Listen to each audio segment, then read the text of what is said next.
Ladies and gentlemen of Raiders Nation, buckle up, because if there's one thing this franchise knows how to do, it's light a fire under the black and silver when the chips are down. Remember that defiant roar from the Oakland Coliseum days, when Al Davis himself etched commitment to excellence into the soul of this team? Well, here we are in 2025, under the glowing lights of Allegiant Stadium, the Death Star of the AFC West, and head coach Pete Carroll just channeled that same unyielding spirit with a mid-season bombshell that could rewrite the Raiders' fate. What a time to be a silver and black die-hard. Let's dive right into the heart of it, folks. Coming off a gut-wrenching loss to the Cleveland Browns on Sunday, a game where the Raiders' defense clawed like Max Crosby on a third-down stand, but the offense? It sputtered out like a '76 Chevy in the Mojave Desert. Las Vegas had every chance to steal that W, but without a spark on that side of the ball, they fizzled for 4 full quarters. And just like that, the whispers turned to thunder. Offensive coordinator Chip Kelly is out. Fired. Done. Effective immediately, after what Carroll called a tough call for the organization's future. If you're just joining us, rewind to Monday's presser, where Pete Carroll, the grizzled veteran who's piloted ships through storms from USC to Seattle, laid it all bare. "We made a move last night on the coordinator spot with Chip," he said, his voice steady as ever. "This was a decision we had to do. Greg Olsen is working to put together this game plan, and we're getting going. He's going to be the play caller." Boom. No sugarcoating, no drama, just pure, pragmatic football IQ at work. And get this, in Carroll's decades-long coaching odyssey, this marks the first time he's ever axed a coordinator mid-season. The second in 3 weeks, if you count the earlier shakeup. Talk about dire straits for a team that kicked off 2025 with sky-high hopes, dreaming of crashing that Chiefs party in the playoffs. Now, let's break it down, because this isn't just a firing, it's a lifeline tossed to an offense that's been drowning all year. Remember last season? That unit hummed under the previous scheme, scraping together just enough yards to keep Aidan O'Connell from turning into a human piñata. But 2025? It's been a step back into the abyss. We're talking bottom 5 rankings in points per game, red zone efficiency that's colder than a Denver night against the Broncos, and a rushing attack that's averaging about as many yards as a flea flicker in a hurricane. Chip Kelly, the guy who lit up Ohio State last year with that spread option wizardry, walked into Vegas with a resume that screamed innovation. Those glory days at Oregon, turning quarterbacks into magicians. Carroll gave him the keys, the leeway, the full Raiders rebel trust. "He's got an extraordinary background," Pete admitted. "We wanted to give him his due. But as we continue to grow and come together, we just couldn't get there." And here's where it stings, Raiders faithful. It wasn't about clashing egos or scheme mismatches. Carroll was crystal clear. No bad blood, just brutal reality. The O-line's been a revolving door of injuries, leaving stars like Davante Adams, our 6-time Pro Bowler, the man who catches lasers like he's got Velcro gloves, isolated on islands against double teams. O'Connell, that gritty UNLV product fighting to prove he's more than a bridge QB, has been sacked more times than you can count. His completion percentage dipping below 60% in the last 5 starts. Add in a run game that's averaging under 80 yards per contest, and you've got a recipe for offensive paralysis. Kelly's high-octane philosophy. It works wonders in college, where you can recruit speed demons and out-athlete everyone.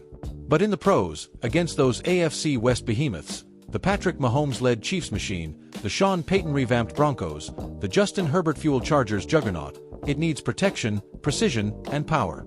The Raiders had none of that buffer. Fizzle City.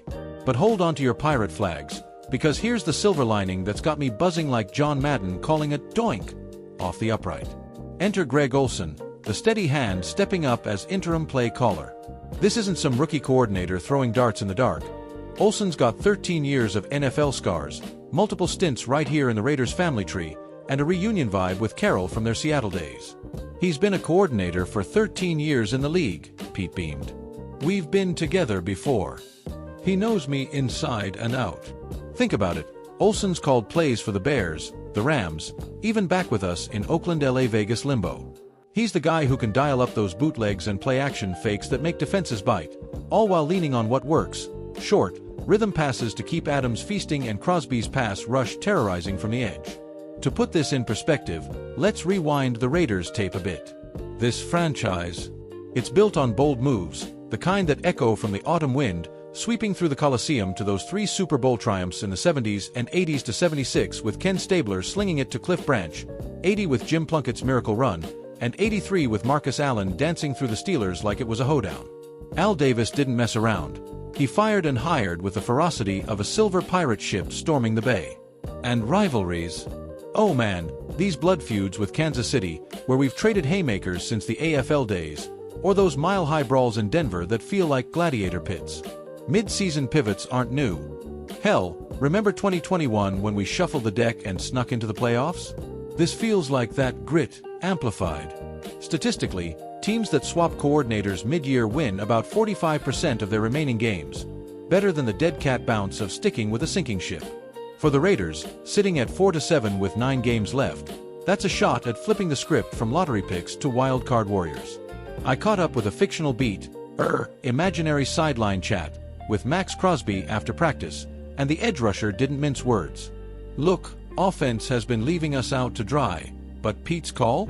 That's leadership, Crosby growled, his beard twitching like it does before a strip sack. Olsen's old school smart, knows how to feed Devontae and let me feast on scared QBs. Raiders Nation, this is our rally cry. And from the fan trenches? Picture this, a tailgate at the Death Star, where a silver-painted devotee named Rico from Henderson tells me, "We've been through worse, Heidi game heartbreak, tuck rule robbery. This is just fuel for the fire. Just win, baby." Expert take.